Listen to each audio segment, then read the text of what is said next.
Assalamu alaikum warahmatullahi ta'ala wabarakatuh. Kamar kullum yau ma ni ne na kusa ni Zuwa a cikin wannan bidiyo. Yau za mu yi wani bidiyo ne mai matukar muhimmanci a gare mu. Mun sani cewa wasu mu da dama sukan yi canjin waya. Misali ka sayi sabon waya tsohon wayan ka nake nufi wanda ya dade a wajen ka kana so ka kwashe duka wasu abubuwa da suke cikin shi kamar da shi zuwa sabon wayan ka. Irin su kasan wasu ba sa saving lambobi sosai sai ku barin shi a dialing calls, ba sa saving lambobi, ina nufin baka yi store din lambobin ka kan layin ka ba, kuma wannan lambobin duka kana bukatar su koma cikin sabon wayan ka. To yau zamu nuna yadda zaka amfani da Zanda ka kwashe duk wani abu da kake so daga tsohon wayan ka zuwa sabon wayan ka a lokaci guda insha Allah. Saboda haka ku biyo mu cikin wannan bidiyo don ku ga yadda abin zai kasance. Yawwa da farko dai ina bukatan hukunci, ina son da Allah duk wanda bai subscribe na wannan channel ba da ya daure ya dangula mana wannan alama ta subscribe, sannan kuma ya danna wannan sai ya danna mana alama ta kararrawa.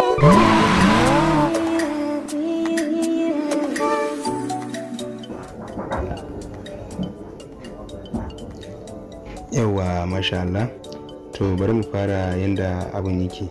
Bari mu fara kowa ya ga yanda abin yake. Misali a ce wannan shine sabon wayanka misali, to wannan kuma shine tsohon wayanka. To abin da yanda zaka kwashe abubuwan da suke cikin tsohon wayanka zuwa sabon wayanka shine sai ka shigo Zanda haka misali. Don ka shigo Zanda hakan nan, ka taba Zanda hakan nan misali, ka taba Zanda haka ta bude a cikin sabon wayan ka, kamar haka yadda kuke gani gashi nan ya bude, shine sabon wayan mu, shine muke so mu kwashi abubuwan cikin wannan mu sanya cikin wannan. To wannan sabon wayan namu misali sai mu yi shi haka, sai mu taba wannan dan a mutum din gashi nan ya nuna, in ya nuna mana wannan shi ma na wannan wayan sai mu taba shi gashi nan dan mutum din nan gashi nan in kuna ganin shi dai.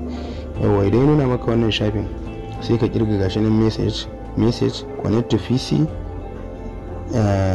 phone replicate. Nan ma a ɗayan wayan mu gashi nan ya nuna message connect to PC da kuma phone replicate. To in ka so sai ka taba phone replicate ana nan ma sai ka taba phone replicate. To gashi nan ya nuna mana this phone this phone is, wannan ma this phone is. To sai ka ce, sai ka zaba idan wannan ce sabuwa sai ka ce wannan ce sabuwa, sai ka taba ta gata nan ita ce sabuwa. Wannan kuma inda ita ce tsohuwa sai ka taba ta ka ce all ita ce tsohuwa, sai kai allow din shi. In ya nuna maka wannan a wayanka nan ma sai wannan a saman nan sai ka ce is android ga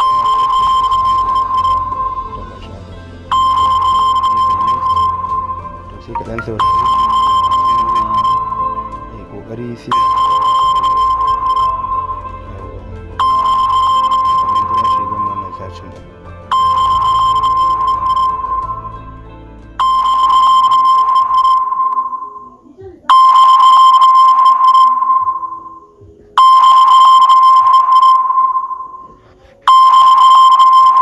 ka lura gashi nan ya nuna mana android don dan kwado a ciki, sai ka taba shi.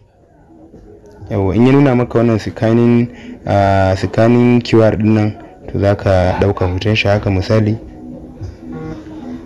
Yawa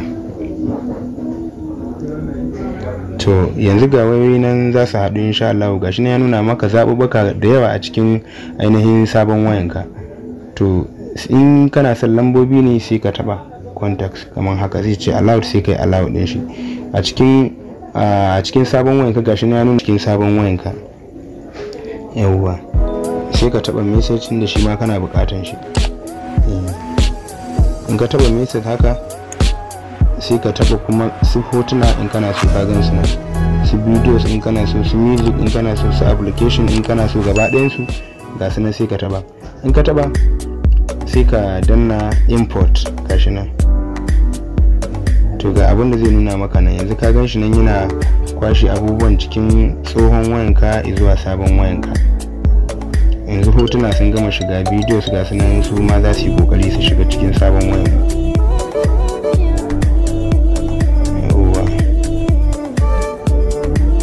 Ga su nan za su yi kokari su shiga cikin sabon wayanka, duk da yake dai akwai bidiyoyi da yawa shi ya sanya ya dan yi delay.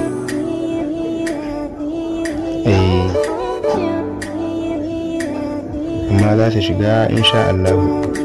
to ta wannan hanya ta nan ne za ka bi ka kwashe duk wani abubuwa da kake so a cikin tsohon wayanka zuwa sabon wayanka. Saboda haka kai mai kallo da saurare shi ne za ka yi a wayanka kai ma domin ka kwashe duk abubuwan da kake bukata daga cikin tsohon wayanka zuwa sabon wayanka. Na gode, sai an jima.